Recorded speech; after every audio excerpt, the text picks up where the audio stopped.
Today we're going to take a look at some of the new features of the amazing Fabfilter Pro Q4. Let's go. Now, just when you thought they couldn't possibly improve on the Pro Q3, they come and bring out something like this. It may look like a familiar GUI, but there's lots of new stuff in there. Let's take a look. The first new feature is EQ Sketch. So we're going to activate it here, and then I can sketch out my own curve. Watch this. It's like Harry Potter level magic, this.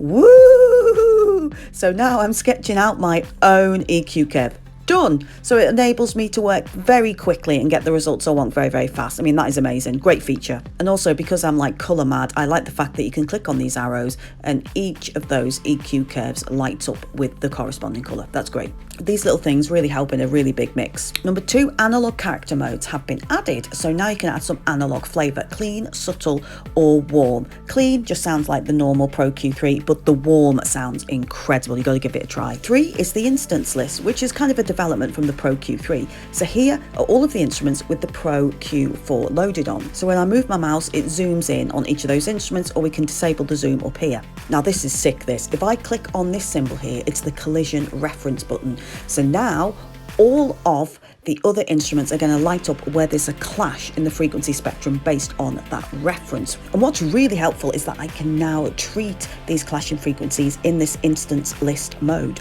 So now you can identify and treat masking frequencies right in one place. And of course, you've still got the old mode where you can have it on one screen like this. 4 is spectral dynamics processing, which we can do by right-clicking here. Now this is similar to dynamic EQ, except you can set a threshold and it only triggers on specific frequencies rather than the whole frequency band, which gives you a much more precise and nuanced control over the sound.